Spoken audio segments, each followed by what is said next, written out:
दोस्तों, नवरात्रि में पहला दिन बहुत महत्वपूर्ण होता है। आज के दिन हम मां भगवती दुर्गा की स्थापना अपने घर में करते हैं। घर के ईशान कोण में चौकी स्थापना करके मां दुर्गा को स्थापित करके हम कलश की स्थापना करते हैं। अखंड दीपक प्रज्वलित करते हैं, मां का आवाहन करते हैं। तो प्रथम दिन बहुत महत्वपूर्ण होता है, मां भगवती दुर्गा के स्वागत का दिन होता है। और शास्त्रों के अनुसार अगर हम नवरात्रि के पहले दिन कुछ विशेष कार्य कर लेते हैं तो इससे मां बहुत ही शीघ्र प्रसन्न हो जाती है और फिर हमारी जो भी पूजा होती है, प्रार्थना होती है, मां उसे बहुत शीघ्र स्वीकार करती हैं और हमारे जीवन में आने वाली समस्त बाधाओं को दूर करती है, समस्त कामनाओं को पूर्ण करती हैं।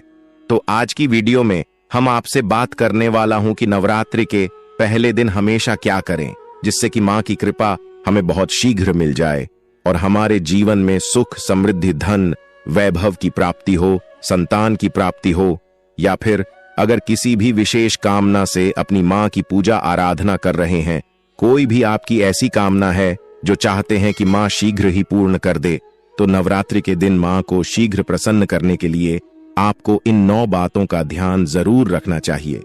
तो वीडियो को पूरा जरूर देख लीजिए और अगर आपको आज की वीडियो अच्छी लगे तो लाइक भी कीजिए, शेयर भी कीजिए फैमिली फ्रेंड्स के साथ, और चैनल पर पहली बार आए हैं, अगर अभी तक आपने हमारे चैनल को सब्सक्राइब नहीं किया है तो चैनल को सब्सक्राइब करके बेल को जरूर प्रेस कर लीजिए।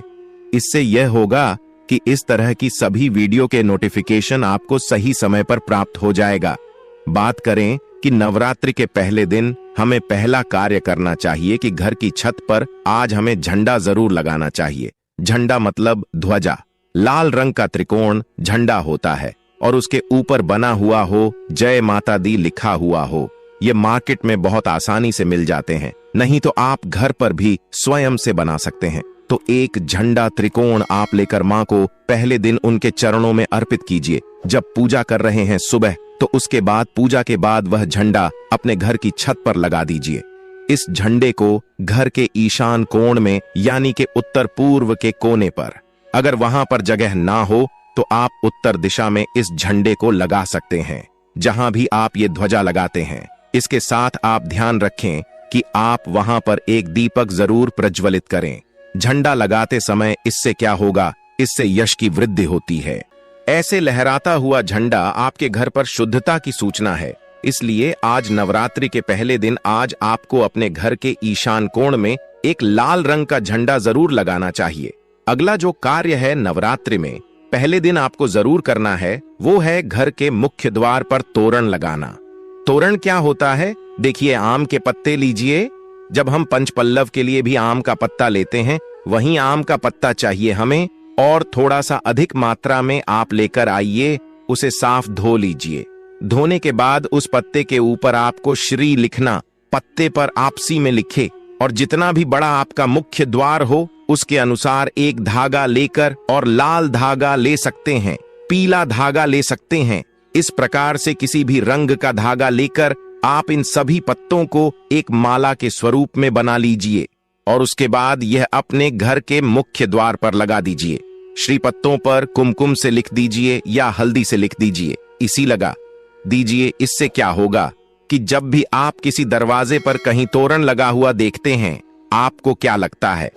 पहले ही सूचना में यह लगता है कि इस घर में कोई शुभ या मांगलिक कार्य हुआ है।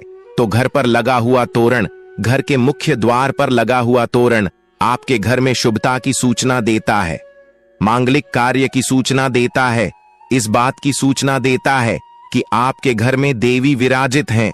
यह बहुत महत्वपूर्ण होता है नवरात्रि के पहले दिन घर के मुख्य द्वार पर तोरण लगाना, और इसका बहुत ही शुभ फल भी हमें प्राप्त होता है। अगला जो कार्य है, तीसरा कार्य जो हमें नवरात्रि में जरूर करना चाहिए, वह अखंड दीपक प्रज्वलित करना।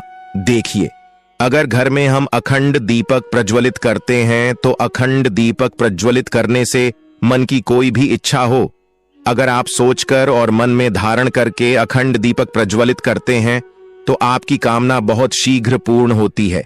लेकिन इसके अलावा दीपक इस बात का प्रतीक है कि आपके घर में किसी भी प्रकार की नकारात्मक ऊर्जा प्रवेश नहीं करेगी और मन से घर से हर तरह से नकारात्मक ऊर्जा को दूर करता है।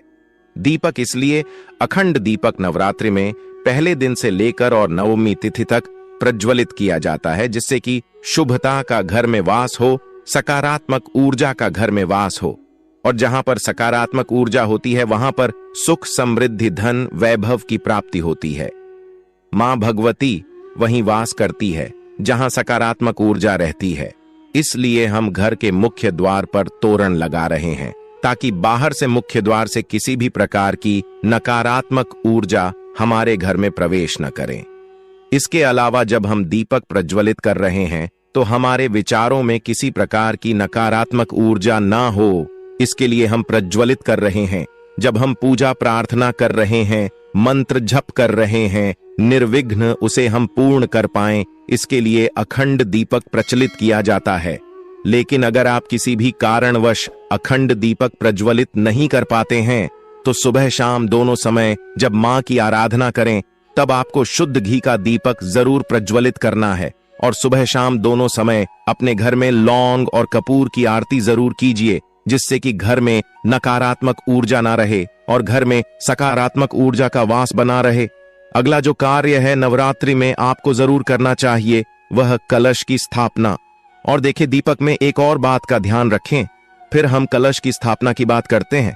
दीपक में अगर आप घी का दीपक प्रज्वलित कर रहे हैं तो उसे आपको मां भगवती दुर्गा की मूर्ति के दाईं तरफ रखना होता है।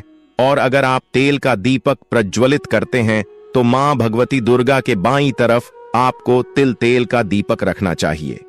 तो इस प्रकार से दीपक का आप ध्यान रखें। जब भी आप तिल तेल या फिर घी का दीपक प्रज्वलित करते हैं तो उसे सही दिशा में सही स्थान पर रखना चाहिए। और अगला जो कार्य है घट स्थापना करना, यानी कलश की स्थापना करना। तीखी कलश की स्थापना जब हम करते हैं नवरात्रि में, कलश में हम सभी देवी देवताओं का आवाहन करते हैं। सभी देवी देवताओं का पूजन मां भगवती के साथ ही हम प्रतिदिन करते हैं। इस प्रकार से जब 9 दिनों तक लगातार हम समस्त देवी देवताओं का पूजन करते हैं, घर में आवाहन करके विधि विधान से विशेष रूप से हम उनकी आराधना करते हैं। क्योंकि जब हम मां का पूजन करते हैं पहले हम कलश का पूजन करते हैं। धूप दीप नैवेद्य चीजें हम मां को अर्पित करते हैं विधि विधान से, और इसके साथ ही कलश को भी हम इसी प्रकार से अर्पित करते हैं। तो सभी देवी देवताओं की विशेष पूजा हम 9 दिनों तक कर रहे हैं। तो हमारे जीवन में किसी भी प्रकार की कोई बाधा दूर होती है और कोई भी हमारी विशेष काम न हो तो अवश्य पूर्ण होती है। तो कलश की स्थापना हमें जरूर करनी चाहिए अगर संभव हो तो। नवरात्रि के प्रथम दिन जो अगला जरूरी काम हमें करना है वो है जवारे होना, यानी कि सप्त धान्य बोना, जो कि हम मिट्टी में थोड़े से जौ होते हैं जो कि हरे हो जाते हैं। बहुत सी ऐसी जौ अंकुरित हो जाते हैं और ये शीघ्र ही अंकुरित तब होते हैं जब हमारे घर में अन्न होते हैं। तो ये इस बात की सूचना देते हैं कि हमारे घर में सुख समृद्धि आने वाली है। हमारे घर में मां भगवती विराजित हो चुकी है और घर में सुख समृद्धि धन वैभव सभी प्रकार की जो शुभता है उसका आशीर्वाद हमेशा दे रही है। तो घर में अगर आप जौ होते हैं, सप्त धान्य बोते हैं तो बहुत ही श्रेष्ठ माना जाता है। नवरात्रि के प्रथम दिन हमें जरूर यह करना चाहिए। और अगला जो शुभ कार्य है जो नवरात्रि के प्रथम दिन आपको जरूर करना चाहिए। वैसे तो बहुत से भक्त नवरात्रि के पूरे 9 दिनों तक व्रत धारण करते हैं। बहुत से भक्त जल पीकर या फिर फलाहार के द्वारा इस व्रत को धारण करते हैं। लेकिन अगर आप पूरे नवरात्रि व्रत धारण नहीं करते हैं तो नवरात्रि के प्रथम दिन आपको व्रत धारण जरूर करना चाहिए। नवरात्रि के प्रथम दिन और अंतिम दिन यानी नवमी तिथि पर, यह अष्टमी तिथि पर आपको व्रत जरूर करना चाहिए। तो प्रथम दिन बहुत महत्वपूर्ण है। मां भगवती दुर्गा की आराधना करते हैं, विधि विधान से उनका आभार करके पूजन कर रहे हैं। तो प्रथम दिन आपको व्रत जरूर करना चाहिए और संभव हो तो पूरे नवरात्र व्रत करना चाहिए। पूरे नवरात्र जब हम व्रत करते हैं, मां की पूजा आराधना करते हैं, सात्विकता के साथ मां की आराधना करते हैं तो मां शीघ्र ही प्रसन्न होती हैं। लेकिन व्रत भी धारण करें जब आप स्वस्थ हों पूर्ण रूप से। अगर आप स्वस्थ नहीं हो, व्रत रखने में असमर्थ हों, तो सिर्फ आप शुद्ध सात्विक भोजन यानी कि बिना लहसुन प्याज का भोजन लेकर मां की आराधना सुबह शाम करें। तो सच्चे मन से भक्ति भाव से हम मां की आराधना करते हैं तो मां शीघ्र ही प्रसन्न होती हैं। अगर व्रत धारण की रखने की अगर आपकी शक्ति या सामर्थ्य शारीरिक रूप से नहीं है तो आपको व्रत नहीं रखना चाहिए, लेकिन अगर संभव हो तो पहले दिन फलाहार के द्वारा व्रत धारण जरूर कीजिए। अगला जो जरूरी कार्य है, जो नवरात्रि में आपको जरूर करना है, घर के मुख्य द्वार पर दोनों तरफ स्वास्तिक का चिन्ह जरूर बनाएंगे। स्वास्तिक क्यों बनाना चाहिए? देखिए, मैं आपको लगभग कम अक्सर में ही इस वीडियो में बताता हूं कि घर के मुख्य द्वार पर जब हम किसी शुभ दिन पर या किसी शुभ तिथि पर, किसी शुभ त्योहार पर हम जब कोई इस स्वास्तिक बनाते हैं घर के मुख्य द्वार पर, तो यह इस बात की सूचना है कि हम मां भगवती का स्वागत कर रहे हैं। अपने घर में मां लक्ष्मी का स्वागत कर रहे हैं। मां लक्ष्मी हमारे घर में विराजित हो रही हैं।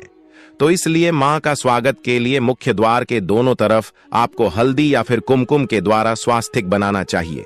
और न सिर्फ आप स्वास्तिक बनाएं, बल्कि जब स्वास्तिक बना लेते हैं दोनों तरफ, तो उसके बाद आपको स्वास्तिक का पूजन भी कीजिए, जैसे कि धूप, दीप, अक्षत और जल थोड़ा सा गिराकर, और उस स्वास्तिक का पूजन कीजिए मां भगवती का रूप मानकर। इस स्वास्तिक का जब हम पूजन करते हैं तो स्थायी रूप से मां लक्ष्मी का वास हमारे घर में होता है, तो जरूर आपको इस बात का ध्यान रखना है। और 9वां जो सबसे जरूरी काम है, जो हमें सुबह जरूर करना है, स्नान इत्यादि करने के बाद नवरात्रि के प्रथम दिन, और आप प्रतिदिन भी कर सकते हैं, लेकिन प्रथम दिन विशेष रूप से अनिवार्य है यह काम कि घर में आप गंगा जल का, शुद्ध गंगा जल का छिड़काव कीजिए।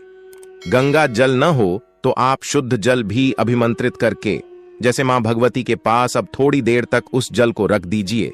उसके बाद आप जैसे मंत्र जप वगैरह करते हैं, विधि विधान से पूजा करते हैं, तो वह जल अभिमंत्रित हो जाता है। उस जल के द्वारा पूरे घर में, घर के कोने कोने में, मुख्य द्वार से लेकर हर तरफ उस जल का छिड़काव कीजिए, जिससे कि घर में सकारात्मक ऊर्जा का वास हो। और जो भी हम मंत्र जाप कर रहे हैं, अनुष्ठान कर रहे हैं, मां की आराधना कर रहे हैं, उसमें किसी प्रकार की कोई बाधा ना आए। इसके लिए घर से नकारात्मक ऊर्जा का दूर होना अत्यंत ही आवश्यक है। और घर में सकारात्मक ऊर्जा जितनी अधिक रहेगी, उतना अधिक समय तक, उतनी अधिक सच्चे मन से हम मां की आराधना कर पाएंगे। नकारात्मक ऊर्जा की वजह से हमारी पूजा में, हमारी प्रार्थना में, मंत्र जप में बाधाएं आती हैं। इसलिए इन बाधाओं को दूर करने के लिए नवरात्रि के प्रथम दिन यह नियम बनाए गए हैं कि अगर हम विधि विधान से इन 9 नियमों का पाठ नवरात्रि के पहले दिन कर लेते हैं, तो पूरे नवरात्रि हम मां की आराधना निर्विघ्न कर पाते हैं। और इस प्रकार से जब हम मां की आराधना करते हैं निर्विघ्न भाव से, मतलब किसी प्रकार की कोई बाधा ना आए आपकी पूजा में, मंत्र जाप में और अनुष्ठान में, तो आपकी पूजा संपन्न होती है अच्छे से और सफलता की भी प्राप्ति होती है। तभी जब हमारी पूजा अच्छे से संपन्न होगी, तभी हमें मां का आशीर्वाद भी प्राप्त होता है।